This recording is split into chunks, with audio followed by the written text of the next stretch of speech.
تو وزیر اعظم نے تو خط لکھا لیکن بعد میں مکر گئے کہ میں نے رینجر کو مظفرآباد میں نہیں بلایا، لیکن اس کے نتیجے میں 3 لوگ وہاں پہ جو ہے وہ جامع شہادت انہوں نے حاصل کی. ایک جو ہمارا پولیس کا جو نوجوان تھا ان نے شہادت حاصل کی.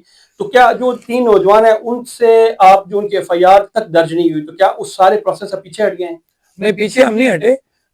فنڈ کہاں سے آتے ہیں؟ کون سے لوگ آپ کو جو ہے یہ فنڈ دے رہے ہیں؟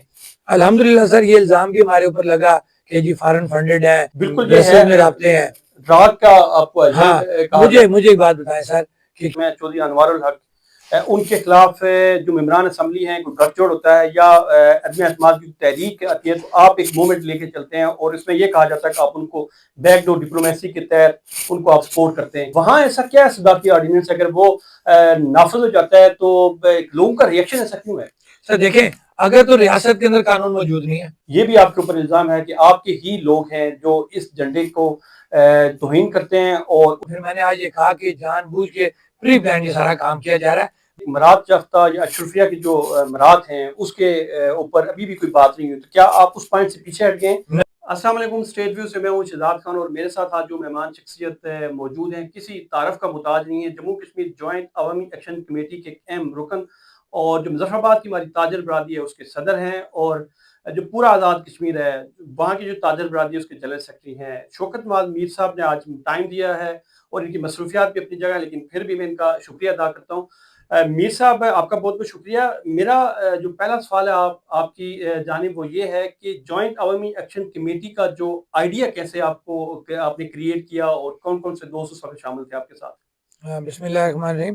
سر بیسیکلی یہ تحریک جو ہے یہ پونچھ ڈویژن سے سٹارٹ ہوئی تھی اور سابقہ تحریکوں کا یہ تسلسل تھا. تو پونچھ میں سے یہ 5-6 ماہ یہ بیٹھے رہے دھرنا دے کے، اس کے بعد میرپور ڈویژن والے کے ساتھ ایڈ ہوئے. پھر جب یہ مظفرآباد آئے تو ہمارا ایک انڈرسٹینڈنگ قائم ہوگی اور پھر ہم نے 16 ستمبر 2023 ہم نے مظفرآباد کے مقام پہ جموں کشمیر جوائنٹ عوامی ایکشن کمیٹی کا جو ہے پہلا اجلاس کرتے ہوئے ہم نے یہ پلیٹ فارم بنایا. اور اس کے بعد پھر آپ یہ 2023 کی بات کر رہے ہیں آپ، تو 2024 میں جو مئی کا واقعہ ہوا تھا مظفرآباد میں، اس کو آپ کس تناظر میں دیکھ رہے ہیں؟ کس کے اوپر آپ کا جو کسی کو مورد الزام آپ ٹھہرائیں گے؟ بالکل کلیئر کٹ بات ہے سر. اگر آپ کو وہ وقت یاد ہو کہ جب یہاں پہ ایف سی پی سی بلانے کا نوٹیفکیشن جاری ہوا، وہ حکومت نے کیا. پھر وہ وقت آپ کو یاد ہونا چاہیے جب ریسس کرائی گئی پولیس کی عوام کو ڈرانے کے لیے، پھر پورے ایک لاؤ لشکر والی گاڑیاں لے کے شہروں میں گھمایا گیا لوگوں کو ڈرانے کے لیے. اب ظاہری بات ہے کہ جب آپ لوگوں کو ڈرانے کی کوشش کریں گے تو سارے لوگ ڈرنے والے نہیں ہوتے، کچھ لوگ اس کے ریئیکشن میں بھی سامنے آتے ہیں. تو پھر آپ نے خود جان بوجھ کے ایف سی پی سی کو لایا، آپ نے جان بوجھ کے ایکسرسائزیں ایسی کرائی کہ لوگ اگریسو ہوئے، اور پھر آپ ہی کے اس اسسٹنٹ کمشنر نے ڈوڈیال کے مقام پہ تھپڑ مارا جبکہ اس سے پہلے اس تحریک میں ایک عملہ بھی نہیں ٹوٹا تھا. تو ہر جگہ پہ حکومت پہ یہ ساری ذمہ داری پڑتی ہے. رینجر کی آپ بات کر رہے ہیں تو وزیر اعظم نے تو خط لکھا لیکن بعد میں مکر گئے کہ میں نے رینجر کو مظفرآباد میں نہیں بلایا، لیکن اس کے نتیجے میں 3 لوگ وہاں پہ جو ہے وہ جامع شہادت انہوں نے حاصل کی. ایک جو ہمارا پولیس کا جو نوجوان تھا ان نے شہادت حاصل کی. تو کیا جو 3 نوجوان ہیں ان سے آپ جو ان کی ایف آئی آر تک درج نہیں ہوئی، تو کیا اس سارے پروسیس سے پیچھے ہٹ گئے ہیں؟ نہیں، پیچھے ہم نہیں ہٹے. کچھ قانونی اس میں چیزیں ہوتی ہیں کہ وارث ان کی جو حقیقی وارث ہے انہوں نے ڈسیزن کرنا ہوتا ہے، اور اس وقت یہ ہوا تھا کہ ان کو 50 لاکھ روپیہ اور ایک جو ہے پرماننٹ جاب جو اس کا وعدہ کیا تھا، وہ دونوں چیزیں پوری ہوئی.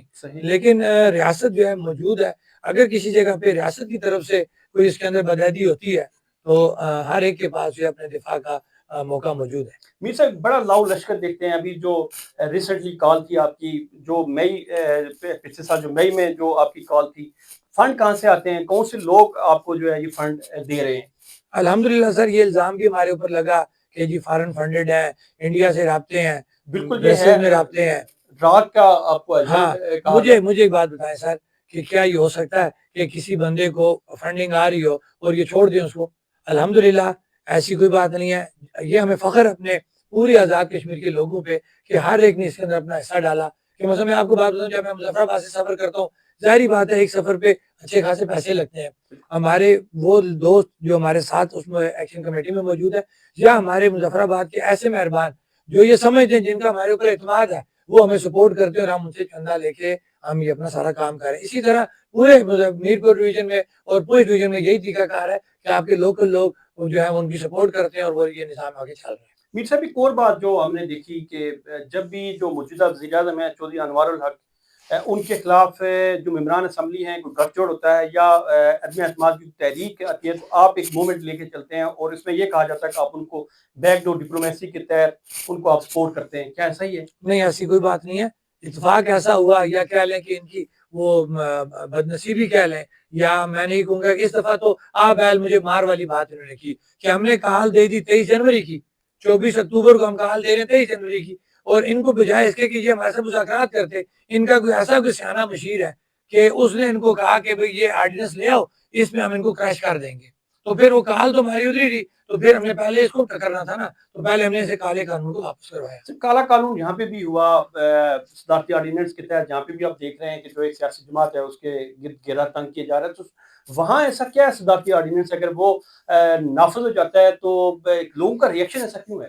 سر دیکھیں، اگر تو ریاست کے اندر قانون موجود نہیں ہے، جب ریاست کے اندر قانون موجود ہے، ایک ڈپٹی کمشنر کے پاس اختیارات موجود ہیں، دفعہ 144 موجود ہے جو لگتا آ رہا ہے اتنے عرصے سے، تو پھر جان بوجھ کے ایسا قانون کیوں لایا جائے کہ جس کی ریپیٹیشن ہو رہی ہو، اور ایسی شدید ریپیٹیشن ہو رہی ہو کہ اس کے اندر یہ بھی لکھا ہوا ہے کہ رجسٹرڈ سیاسی جماعتوں کے علاوہ کسی کو حقوق کی بات کرنے کا حق ہی حاصل نہیں ہے. میر صاحب مئی میں ہم نے دیکھا اور موجودہ جو آپ کی تحریک تھی اس میں پاکستان کا جو جھنڈا ہے اس کی بے حرمتی کی گئی، یہ بھی آپ کے اوپر الزام ہے کہ آپ کے ہی لوگ ہیں جو اس جھنڈے کو توہین کرتے ہیں، اور اس کے بعد ایک جو غصہ ہے پاکستان کی عوام کی طرف سے، پاکستان کے لوگوں کی طرف سے، اور یہ ٹکراؤ کی پالیسی جو سامنے آتی ہے، اس میں کیا آپ لوگوں کا کوئی کردار ہے؟ جموں کشمیر جوائنٹ عوامی ایکشن کمیٹی کے لوگ ہیں سر. جب مئی کو اور آج ملائیں گے تو پھر میں نے آج یہ کہا کہ جان بوجھ کے پری پلان یہ سارا کام کیا جا رہا ہے.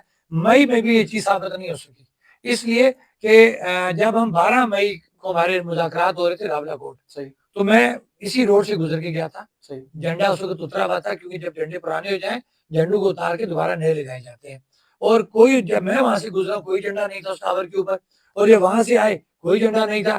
بس ان کو ایشو مل گیا، ایشو بنا ثابت ہو گیا کہ وہاں پہ جھنڈا پہلے سے ہی اتارا ہوا تھا، وہاں کے موجودہ جو اتھارٹیز تھی انہوں نے نئے وہاں پہ لگانے تھے. اب اسی طرح اس دفعہ بھی جو بات ہوئی ہے، بالکل جس نے یہ کام کیا ہے جموں کشمیر جوائنٹ عوامی ایکشن کمیٹی اس کی مذمت کرتی ہے. ہمارا ان سے کوئی تعلق نہیں ہے. ہمارا جو کراؤڈ تھا وہ کراؤڈ بیٹھا بھی تو اوپر والی جگہ تھا، ہم تو پل پہ گئے ہی نہیں تھے ابھی، کیونکہ ہم نے طے کیا ہوا تھا کہ تمام اسپاٹس کے اوپر جب تمام ہمارے کراؤڈ اکٹھے ہوں گے تو ہم ایک دم جو ہے وہ تمام ان کو بند کریں گے. اور بند کرنے کا مقصد بھی ہمارا کیا تھا اس کو بھی نیگیٹو لیا جا رہا ہے.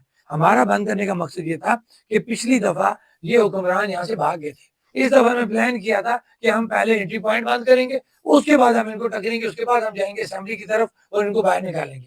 یہ ہم نے، اور اس دوران کسی بھی ایمبولینس کو، کسی بھی بارات کو، کسی بھی ایئرپورٹ جانے والے کو آپ کو کوئی شکایت نہیں ملی ہوگی. ہم نے ہر ایک کو جہاں جہاں ہمارا کراؤڈ تھا ہم نے ان کو راستہ دیا اور کوئی شکایت بھی سامنے نہیں آئی. اچھا یہ بتا دیں کہ ایک لمبی جوڑی فہرست تھی چارٹر ڈیمانڈ کی بات کر رہا ہوں، اس میں مراد یافتہ یا اشرفیہ کی جو مراد ہیں اس کے اوپر ابھی بھی کوئی بات نہیں ہوئی، تو کیا آپ اس پوائنٹ سے پیچھے ہٹ گئے یا بھی اس کے اوپر قائم ہیں؟ نہیں نہیں، بالکل ایسی بات نہیں ہے کہ ہمارے جو بیسک پہلے 3 مطالبات حل ہوئے تھے یا جن کی نوٹیفکیشن جاری ہوئے تھے، آٹا، بجلی، اشرافیہ کی میرات، 2 پہ تو کام ہوا، صحیح، لیکن تیسرا جو معاملہ ہے وہ سروسز کے نوٹیفکیشن کی عطا کرا، اس سے آگے ورکنگ نہیں ہے. تو کسی بھی صورت جموں کشمیر جوائنٹ عوامی ایکشن کمیٹی اپنے کسی بھی چارٹر آف ڈیمانڈ کے پوائنٹ سے پیچھے نہیں ہے، اور اشرافیہ کی مراد کے اوپر ہم اس وقت اسٹینڈ ہیں. جوائنٹ عوامی ایکشن جو کمیٹی ہے اس کے ممبران کے اوپر بھی ایف آئی آرس ہیں، یہ ختم ہو گئی ہیں؟ بالکل ہے سر، سب کے اوپر آپ ایزیلی موومنٹ کر رہے ہیں، آزاد کشمیر سے جہاں اسلام آباد میں موجود ہیں، تو آپ کیا آپ کو ڈر خوف نہیں ہے کہ کہیں بھی کسی وقت گرفتار ہو سکتے ہیں؟ اس میں یہ ہوا نا سر کہ ہمارا ایک کہنا کہ ایک وربل ایم او یو ہوتا ہے، اعتماد ہوتا ہے، ہمارے سے طے ہو گیا تھا. بلکہ اگر آپ کو یاد ہو، یہ اچھا سوال آپ نے کیا کہ یہ اخلاق اور قانون پابند ہے. 13 مئی کو جب ہمارے اور چیف سیکرٹری آزاد کشمیر کے مذاکرات ہو رہے تھے ٹیلی فون کے اوپر، جب ہم دیرکوٹ رکے ہوئے تھے کراؤڈ نے وہاں سے نکلنا تھا، جب ہمارا یہ ٹیرف طے ہو گیا تو اس وقت چیف سیکرٹری کو ہم نے یہ بھیجا کہ ہمارا یہ ٹیرف مشروط ہے ہماری تمام ایف آئی آر کے ساتھ کہ وہ تمام ایف آئی آر آپ واپس لیں گے. تو چیف سیکرٹری نے وہ چیز اوکے کی تھی، ہمیں ڈن کی تھی. اس کا مطلب ہے کہ ہمارا وہ ایگریمنٹ حکومت ساتھ ہو گیا جس کا ثبوت ہمارے پاس موجود ہے. اس ایگریمنٹ کی روح سے حکومت پابند ہے کہ کسی بھی سابقہ ایف آئی آر کسی کو چارج نہ کرے، وہ تمام ایف آئی آر فریز ہوئی ہوئی ہیں. مئی سے اس وقت تک آپ کے گھر میں چھاپے مارے گئے، کس طرح آپ اپنے آپ کو بچاتے ہیں؟ کون سا ایسی کوئی کار ہے یا ایسا کون سا آپ نے کوئی راستہ اپناتے ہیں جس سے آپ بچنے کے لیے؟ سر دیکھیں، اللہ کی مدد ہے، میرا ایمان ہے کہ جب آپ اس کی مخلوق کی بات کرو گے اور اس مخلوق کی جو پہلے ہی زیر بار ہے مہنگائی کی وجہ سے، تو اللہ راستے بناتا ہے اور عوام آپ کو مارجن دیتی ہے. اور مجھے امید ہے کہ میں جب بھی کسی ایسی مشکل میں آؤں گا میرا رب میری مدد کرے گا، کیونکہ میں ایک اس کی مخلوق کی بات کر رہا ہوں، اور جب بھی اس کی مخلوق کی بات کروں گا میرے لیے آپ آسانیاں کی جو پیدا ہوں. تحریک ہے اس میں پاکستان خلف بھی نعرے لگتے ہیں، تو کیا آپ ان نعروں کی سپورٹ کرتے ہیں یا آپ کے اندر بھی کوئی نیشنلسٹ دیکھیں چھپا سر، ہوا ہے؟ ہماری ایک ایس او پی ہے، ریاست کا ہر بندہ نیشنلسٹ ہے، صحیح. اس کو ہونا چاہیے ریاست کی بات کرنی چاہیے. میں برملا جی کہتا ہوں میری یہ ریاست اس ہے. کی آڑ میں جو پاکستان خلف نعرے نہیں، لگتے ہیں. میں اسی طرف جا رہا ہوں. دیکھیں میں ریپیٹ کر رہا ہوں کہ میری ایک ریاست ہے، وہ میری شناخت ہے، میرا پرچم ہے، وہ میری شناخت ہے. میں اس کے اوپر کسی بھی صورت کمپرومائز نہیں کروں گا، یہ میرا رائٹ ہے، قانونی بھی ہے. اب آ جاتے ہیں جی کہ کوئی نعرے لگاتا ہے، نظریات ہیں، آپ کسی کے نظریے پہ پابندی نہیں لگا سکتے ہو، لیکن ہم اپنے پلیٹ فارم کے اوپر اس چیز پہ سختی سے کاربان ہے. ہمارے پلیٹ فارم کے اوپر ایسی بات نہیں ہوتی اور ہم نے اس کا پورا پیرا دیا. الیکشن لڑنے کا کوئی پلان ہے جو آگے نہیں، الیکشن آئیں گے؟ جموں کشمیر جوائنٹ عوامی ایکشن کمیٹی کے پاس جو مینڈیٹ ہے وہ charter of demand charter of demand ہے، اور پبلک نے ہمارے اوورسیز بھائیوں نے کسی بھی جگہ پہ ہمیں ایسا مینڈیٹ نہیں دیا سیاست کرنے کا. ہاں، جس نے سیاست کرنی ہے اس کے پاس حق موجود ہے، وہ یہ پلیٹ فارم چھوڑے اور جا کے پہلے سیاست کرے. شوکت نواز میر یہ حق استعمال کرتے ہیں تو سب سے پہلے جوائنٹ عوامی ایکشن کمیٹی سے علیحدہ ہو جائیں گے. بالکل چھوڑنا پڑے گا. یہ تھے شوکت نواز میر جن کے خیالات آپ نے سنے. اس کے ساتھ مجھے دیجیے اجازت. اللہ حافظ.